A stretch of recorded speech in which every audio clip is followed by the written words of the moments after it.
네, 우리나라의 그 진화론, 정확하게는 진화 생물학자로 더 이상 수식어가 필요 없다라고 말할 정도로 최고의 권위자인 최재천 박사님이란 분이 계십니다. 이 박사님이 서울대를 졸업하시고 또 하버드에서 생물학자로서 박사학위를 취득을 하셨어요. 그리고 하버드 대학의 전임 강사로 일을 하시다가 서울대 교수로 퇴직을 하십니다. 진화론, 진화생물학자로서는 최고의 권위자, 최고의 박사라고 불립니다. 근데 이분이 교회를 다니세요. 한 번은 다윈 어떠세요라는 책을 출판을 하시고 북 콘서트를 하시는데 그 진행자가 이런 질문을 했습니다. 내가 왜 여기 있는지, 인류는 왜 여기 있는가에 대한 혹시 답을 찾으셨습니까? 생물학자로서. 그러니까 하시는 말씀이 답을 못 찾았습니다. 저는 왜 사는지 이유를 모릅니다. 생물학자들은 삶의 이유를 모르고 살아갑니다. 그 이유는 유전자가 하는 모든 활동일 뿐이기 때문에 아무런 의미가 없습니다. 라고 대답을 해요. 그런데 이 박사님은 그렇지만 삶의 목적을 뚜렷이 가지고 있는 사람들과 함께 살아가고 있습니다. 특별히 독실한 기독교인과 결혼을 해서 몇십 년째 교회를 다닙니다. 그래서 저도 이 종교의 세계는 과연 무언가에 대해서 공부를 하고 있습니다. 설교를 들으면서 성경을 뒤적이며 열심히 공부하며 듣습니다. 그런데 더 대단한 것은 이분들의 삶을 보면 너무 힘들어 보이는데도 여전히 하나님을 붙들고 또 어쩔 때는 누구보다 행복한 삶을 살아가는 모습을 보면서 저건 뭔가라는 감동을 받곤 합니다. 과학자로서의 관점에서 이러한 삶을 일축해 버리기에는 바람직한 태도는 아닌 것 같습니다. 라고 말을 합니다. 우리나라 최고의 과학자가 교회를 다니는 이유는 과학의 이해를 뛰어넘어서 감동을 주는 사람을 보고 있기 때문입니다. 감동을 주는 사람과 함께 있기 때문입니다. 그래서 궁금합니다. 삶의 목적이 없는데 생겨버릴 것 같습니다. 나도 뒤따라가 보고 싶습니다. 그렇게 살아가 보고 싶습니다. 저와 여러분이 바로 그런 사람들입니다. 감동의 사람들입니다. 우리가 계속해서 보고 있는 사도 바울 역시 감동의 사람입니다. 바울은 환난을 환난으로만 바라보지 않았습니다. 환난 속에서 하나님의 신비를 바라봤습니다. 그리고 환난을 축복으로 바꾸시는 하나님을 경험하며 살아갔습니다. 그렇기 때문에 여전히 더 하나님을 바라보는 삶을 살아갑니다. 오늘 말씀에서도 바울의 대단한 모습이 계속해서 나오고 있습니다. 우리 37절과 38절 말씀을 먼저 같이 읽어보겠습니다.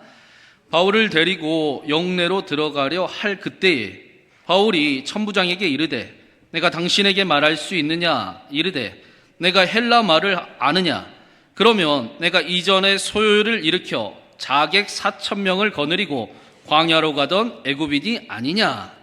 앞에 말씀에서 유대인들은 바울을 돌로 쳐서 진짜 실제로 죽이려고 했습니다.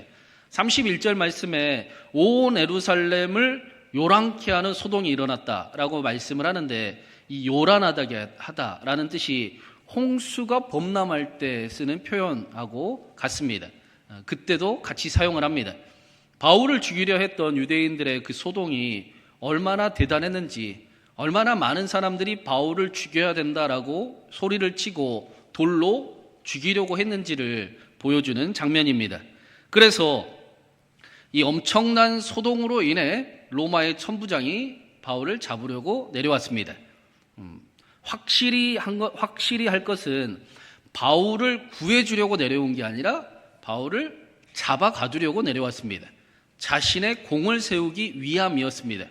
당시에 거짓 선지자, 자신이 메시아라고 이야기하는 이집트인이 있었습니다. 그 이야기를 38절에 해주고 있는 겁니다.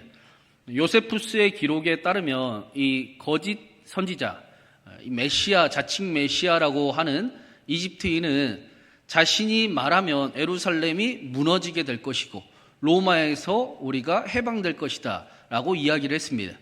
근데 그 이야기를 따르는 사람이 3만 명이었습니다. 적지 않은 숫자였죠. 그리고 실제로 3만 명을 동원해서 폭동을 일으켰는데 폭동이 벨릭스 총독에 의해 진압이 됩니다. 붙잡히거나 사로잡히거나 죽거나 도망치게 됩니다. 그때 4,000명이 이 이집트인과 함께 광야로 도망을 친 사건이 있었던 겁니다. 그래서 38절에 바울을 천부장이 이 4,000명과 함께 도망간 이집트 거짓 메시아로 인식을 하고 잡으러 온 것입니다. 그런데 그때 보니까 38절에 바울을 영내로 데리고 들어가려 할 때, 안토니오 요새로 들어가려 할 때 바울이 천부장에게 이야기를 합니다. 이때가 언제냐? 바울이 계속해서 돈을 받고 죽임을 당하기 직전입니다. 사람들이 바울을 향해 저 사람은 반드시 죽여야 된다라고 엄청난 소동을 일으키고 있었고 실제로 돌이 날아오고 있을 때였습니다. 그렇다면 이제 바울이 잡혀가긴 하지만 일단은 몸이라도 요새 안으로 피하는 게 훨씬 나아 보입니다. 누구라도 당황스럽고 무섭고 두려움에 일단은 살고 보자라고 생각할 때 바울이 멈춰서 천부장에게 이야기를 합니다. 그리고 유대인들에게 자신이 이야기할 시간을 달라라고 부탁을 하고 있습니다. 바울은 두렵지도 않나 봅니다. 그렇죠? 분명히 두려워하고 일단 몸을 피하는 게 먼저일 것 같은데 아니요, 두렵지 않습니다. 오히려 두려움을 뛰어넘는 어떤 힘을 바울이 가지고 있어 보입니다. 40절 말씀에 보니까 천부장이 허락하거늘 바울이 층대 위에 서서 백성에게 손짓하여 매우 조용히 한 후에 히브리 말로 말하니라. 바울이 두려움 속에서 말하지 않습니다. 오히려 자신을 향해 여전히 소동을 일으키고 있고 살기와 도끼를 내뿜는 사람들을 향해 손을 내밉니다. 알겠어요. 알았으니까 잠깐만 조용히 해주세요. 내가 당신들에게 할 말이 있습니다. 라고 손을 내밉니다. 그러자 조용해졌습니다. 이 손이라는 단어는 능력, 군대라는 의미를 같이 가지고 있습니다. 성경에서 하나님의 손이 구원하셨다라고 말씀을 해요. 이스라엘을 출애굽할 때도 하나님의 손이 그들을 구원하셨다라고 말씀합니다. 이 손은 하나님의 전능하심을 상징하는 단어입니다. 근데 바울의 손에 능력이 있습니다. 소동을 일으키고 살기를 일으키는 자들을 손짓하니 그들이 멈춰 섰습니다. 바울의 손이 모든 소동과 살기와 도끼를 멈추게 만들었습니다. 문제를 멈추게 만들었습니다. 두려움을 이기는 힘이 바울 안에, 바울의 손에 있었습니다. 이어지는 말씀을 보면 사도 바울에게 어떻게 이런 능력이 있었는가, 어디서 이 능력이 나타난 것인가를 설명해 줍니다.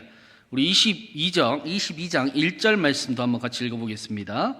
부형들아, 내가 지금 여러분 앞에서 변명하는 말을 들으라. 바울은 일부러 유대인들을 향해 그들의 모국어인 히브리 말로 말씀을 전했습니다. 친근감을 더 느끼게 하기 위해서 모국어를 일부러 사용을 합니다. 그들의 모국어인 히브리 말을 사용해서 이야기하기를 부형들아라고 부릅니다. 바울이 보통 때는 형제들아라고 부릅니다. 신약 성경에서 형제여라는 단어는 기독교 안에 같은 기독교인들끼리의 그 형제됨, 가족됨을 의미합니다. 하나님 아버지 안에서의 한 가족, 하나임을 나타내는 그런 표현입니다. 그런데 사도 바울이 그것을 넘어서 일부러 사랑하는 내 아버지여, 내 가족들이여, 내 형제, 내 자매여 라고 부르고 있습니다. 지금 바울 앞에 있는 사람은 어떤 사람들입니까? 바울을 죽이려고 돌을 던지는 사람들입니다. 바울을 향해 살기를 내뿜는 사람들입니다. 돌을 들어 방금 전까지 죽이겠다 하는 사람들입니다. 그런데 바울에게는 이들이 여전히 내 아버지요, 내 형제요, 내 자매요, 내 가족들입니다. 바울은 자신이 박해를 당하고 또 어려움을 당하는 일보다 더 중요한 일이 바울에게는 있었습니다. 로마서 9장 3절에서도 바울이 자신을 박해하고 또 죽이려 하는 유대인들을 위해 이런 기도를 합니다. 나의 형제 곧 고륙의 친척을 위하여 내 자신이 저주를 받아 그리스도에게서 끊어질지라도 원하는 바로다. 바울은 자신의 동족인 유대인들이 예수 그리스도를 알 수만 있다면 자신이 저주를 대신 받아도 괜찮다라고 기도를 드립니다. 내 사랑하는 유대인들, 내 형제들이 다시 하나님의 사랑을 알고 자기 자신을 다시 사랑하게 되고 더 나아가 사랑하는 삶을 살아갈 수만 있다면, 그런 나라를 이룰 수만 있다면 나는 저주를 받아 그리스도에게서 끊어져도 괜찮습니다 라고 간절히 기도를 합니다. 바울이 두려움을 이길 수 있었던 힘은 어디서 나왔는가? 사랑하는 마음에서 나왔습니다. 사랑이 두려움을 이깁니다. 우리도 아이들이 감기 걸리면 어떻게 합니까? 뽀뽀부터 하지 않습니까? 오래돼서 기억이 안 나세요? 저도 지금도 애들이 감기가 걸리면 뽀뽀부터 하죠.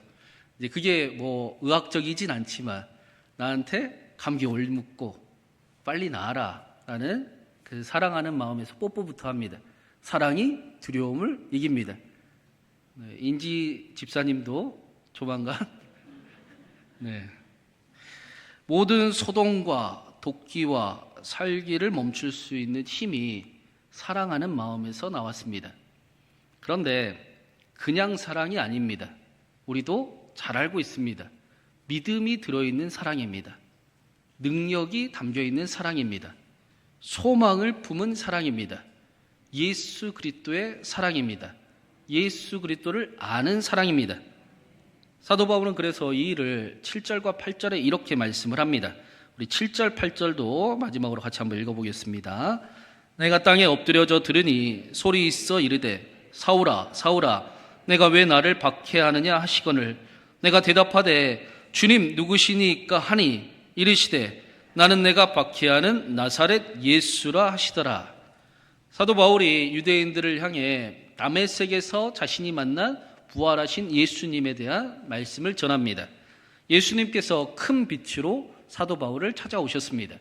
6절 말씀에 보면 오정쯤에 찾아오셨다, 정오에 찾아오셨다라고 말씀을 합니다. 태양이 가장 환하게 빛이 날 때 가장 뜨겁게 우리를 향하고 있을 그 정오에 예수님께서 찾아오셨습니다. 사람이 만들 수 있는 그 어떤 빛보다 밝은 태양이 비칠 때 그 태양보다도 더 큰 빛으로 바울을 찾아오셨습니다. 발견하지 못할 수 없도록, 거부하지 못할 수 없도록, 거부할 수 없도록 큰 빛으로 사도 사울을 찾아오셨습니다. 그리고 사도 사울을 부르시는데 사울아 사울아 라고 부르십니다. 마치 예수님을 박해하던 사울의 모든 것을 이해하듯이, 모든 것을 아시듯이, 모든 것을 괜찮다라고 말씀하시듯이 따뜻한 음성으로 사울아 사울아 라고 부르십니다. 그리고 말씀하기를 나는 내가 박해하는 나사렛 예수라 라고 말씀을 하십니다. 사실 사울은 오늘 말씀에 나오는 사도 바울은 예수님을 만난 적이 없습니다. 예수님의 생전에 예수님을 본 적도 없고 말을 걸어본 적도 없습니다. 사도 바울은 예수님을 믿는 사람들을 박해하러 다녔던 사람입니다. 그런데 부활하신 예수님께서 사울에게 사울아 사울아 내가 왜 나를 박해하느냐, 나는 네가 박해하는 예수라 라고 말씀하십니다. 사울은 예수님 믿는 사람들을 박해했는데 예수님은 나를 박해했다라고 말씀을 하십니다. 예수님 믿는 사람들을 어렵게 한 일이 나를 어렵게 한 일이다라고 말씀하시는 것입니다. 예수님께서 예수님을 믿는 사람들이 바로 나다. 그들이 예수다라고 말씀하고 계십니다. 여러분, 우리가 예수입니다. 생소하네요. 어색해요. 들어보세요. 예수님께서 예수님을 믿는 사람들을 모른다고 하지 않으십니다. 오히려 그들이 나다, 그들이 예수다라고 말씀을 하십니다. 예수님이 자기 이름을 위해서 고생하는 사람들을 모르지 않는다라고 말씀하십니다. 때로는 예수님을 위해 수고할 때도 있고, 때로는 예수님을 믿으려고 손해를 감수해야 될 때도 있고, 또 불편해야 될 때도 있는데 그 모습을 예수님이 다 알고 계신다, 모르지 않는다, 그냥 두지 않는다라고 말씀하십니다. 내가 반드시 책임지고 갚아주신다라고 말씀하십니다. 사울아 사울아, 내가 어찌하여 나를 박해하느냐라고 말씀하십니다. 왜 그렇습니까? 예수님께서 예수님을 믿는 사람들이 바로 나다, 그들이 예수다라고 말씀하시기 때문입니다. 우리가 예수입니다. 아직도 생소하네요. 우리의 수고와 우리의 예씀과 우리의 발버둥과 예수님을 위한 우리의 손해를 예수님이 다 알고 계신다고 하십니다. 모르지도 아니하시고 모른 척도 하지 않으시고 내가 반드시 갚아줄 것이다, 내가 반드시 책임질 것이다 라고 말씀하십니다. 예수님 보시기에 우리가 예수이기 때문입니다. 우리가 예수님을 대신하여 이 땅에서 살아가고 있기 때문입니다. 그래서 사도 바울도 예수님을 믿는 사람들, 예수님을 앞으로 믿을 사람들을 보면서 예수님을 보았습니다. 그들에게 예수님을 보았습니다. 그래서 사랑하려고 힘썼습니다. 그런데 더 중요한 사실이 있습니다. 오늘 말씀의 핵심입니다. 이 모든 일이, 이 능력과 이 사랑의 시작이 부활하신 예수님을 만난 때부터 시작이 되었다라는 것입니다. 바울이 부활하신 예수님을 만난 사람이 되었습니다. 이게 감동이 없네요. 바울이 예수님을 만난 사람이 됐어요. 바울이 감동의 사람으로 살아갈 수 있는 이유가 예수님을 만난 사람이 되었기 때문입니다. 욥기에 보면 욥이 엄청난 고난을 당하지 않습니까? 욥의 친구들이 욥을 찾아와 고난의 이유와 결론을 똑똑하게 잘 이야기를 합니다. 욥도 왜 내가 고난을 당했는지, 하나님 이 고난의 의미가 무엇인지, 이 고난을 통해 무엇을 나에게 알려주기를 원하시는지 여러 가지 질문을 가지고 있었습니다. 그런데 그런 욥 앞에 하나님께서 나타나십니다. 그리고 욥은 그 자신의 질문에 대한 대답을 하나님께 듣기를 원합니다. 그런데 하나님께서 욥에게 대답이 아니라 질문을 하세요. 너 한번 대답을 해봐라.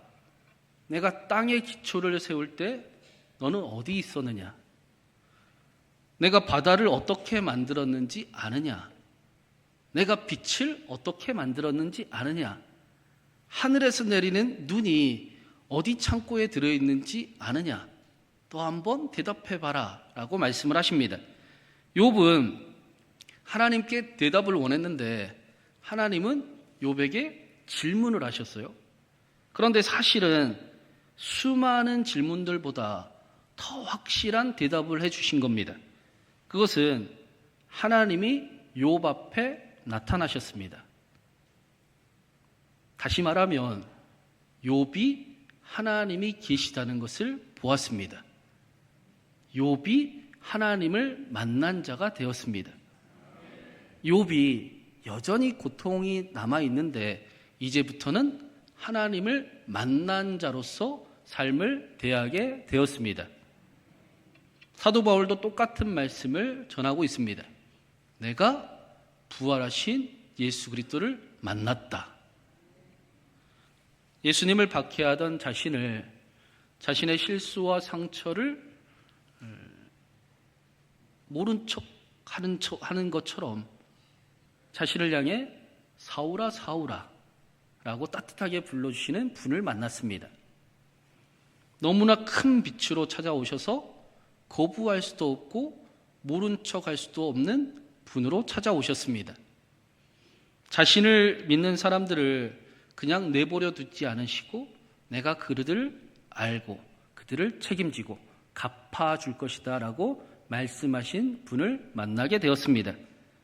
예수님을 박해하던 자를 예수님을 사랑하는 자로 바꾸어 주셨습니다. 그래서 부활하신 예수님을 만난 바울은 자신의 삶이 예수님을 만나 변화된 것처럼 유대인들도 변화될 것이고 이스라엘도 변화될 것이고 온 세계가 변화될 것이다 라고 살았습니다. 그리고 실제로 보았습니다. 고린티안 자인 세상에서 가장 타락한 도시다 라고 당시에 불렸던 고린도에 복음이 전해지니 그들이 변화되는 것을 보았습니다. 고대 세계 7대 불가사인 아데미 여신의 큰 신전이 있는 아데미의 에베소에 예수 그리스도의 이름으로 변화되는 것을 보았습니다. 예수 그리스도의 이름으로 하나님의 나라가 세워질 수 없는 곳이 한 군데도 없음을 사도 바울이 보았습니다. 그래서 부활하신 예수님을 만난 바울은 환난과 결박이 있어도 내가 그 길을 걸어갈 수 있습니다. 하나님은 환난을 축복으로 바꾸시는 분이십니다. 환난 속에서도 신비를 나타내는 분이십니다. 너무너무 힘든데 여전히 하나님을 붙들고 그 누구보다 복되게 행복하게 살아가는 사람들처럼, 그래서 사람들이 보기에 저건 뭐야? 어떻게 저렇게 살아가? 라고 감동을 주는 사람이 되었습니다. 두려움보다 사랑을 이야기하고 능력을 나타내는 사람이 되었습니다. 이 모든 일의 시작이 부활하신 예수님을 만나서부터였습니다.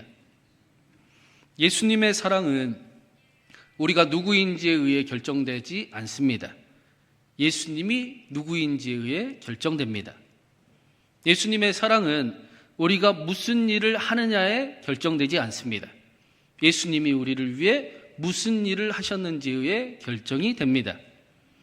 십자가 위에 달리셔서 두 팔을 활짝 벌리시고 손에 대못이 박혀 피를 흘리시면서도 이처럼 내가 너희를 사랑한다. 이 고통보다 너희가 더 소중하다. 너희를 잃어버릴 바에는 차라리 내가 죽는 게 낫다라고 말씀하십니다.